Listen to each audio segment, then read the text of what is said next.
বন্ধুরা, আশা করি সবাই ভালো আছে। আমিও ভালো আছি। আজ কলকাতা চলে এসেছি সায়েন্স সিটির কাছে। ভিডিওটা কেমন লাগছে, একটা শর্ট ব্লগ বানাচ্ছি। আমি এক লং ভিডিও বানিয়েছি, সেটা পরে দেখাবো। এই ভিডিওটা কেমন লাগছে একটু বলবেন কমেন্টে। আশা করি পেজটি পাশে থাকবেন সবার পাশে থাকুন। এটা কলকাতা সায়েন্স সিটির মধ্যে এই ব্লগটা করেছি আমি।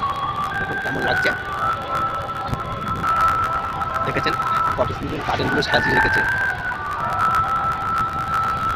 বিভিন্ন রকম ফুলের গাছ দিয়ে সব কি সুন্দরভাবে পরিবেশটা এত সুন্দরভাবে পরিষেবাও ভালো, পরিষ্কার পরিচ্ছন্ন আছে। বিভিন্ন জায়গাতে লোক এখানে বেড়াতে আসছে। সায়েন্স সিটি সবাই নাম জানে, ওয়েস্ট বেঙ্গলের কলকাতা ওয়েস্ট বেঙ্গল এটা নাম করা সায়েন্স সিটি, সবাই চিনে জায়গাটা। তাও আমি এই জায়গাটা একটা শর্ট ব্লগ করে ছাড়ছি। বন্ধুরা কেমন লাগছে পেজটির পাশে থাকার চেষ্টা করবেন, সবার পাশে থাকুন।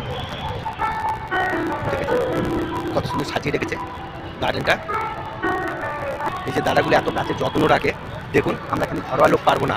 এনারা 24 ঘন্টা এই গাছের পেছনে লেগে আছে, 24টা ঘন্টা। এই দেখুন লিফটে করে যাচ্ছে লোক, এনারা 24 ঘন্টায় গাছের পেছনে কাজ করে যাচ্ছে, 24টা ঘন্টা। 24টা ঘন্টা দাদা আপনারা সবসময় এখানে কাজ করেন না? হ্যাঁ, গাছগুলো দেখুন আপনারা কিন্তু পারবেন না, আমরা কিন্তু পারবো না। এনারা 24 ঘন্টা গাছের পেছনে পড়ে আছে। গাছকে কত ভালোবাসে তার চিন্তা করুন। গাছ হচ্ছে একটা জীবনদান। তার জন্য দেখুন কত লোকে প্রাণ বাঁচাচ্ছে এনারা, কত লোকে প্রাণ বাঁচাচ্ছে, কত লোকে সুন্দর পরিষেবা করছে। দেখুন এনার খুব সুন্দর যে গাছের পেছনে যে এত কষ্ট করতে পারে, কত লোকে প্রাণ বাঁচাচ্ছে বলুন। সবাই ভালো লাগলে একটু লাইক কমেন্ট করবেন, এনাদের জন্য ভালোবাসা দেবেন, এনারা যাতে সুস্থ থাকে সেই প্রার্থনা করবেন। সবাই ভালো থাকুন, সুস্থ থাকুন। রাখছি, টাটা, বাই।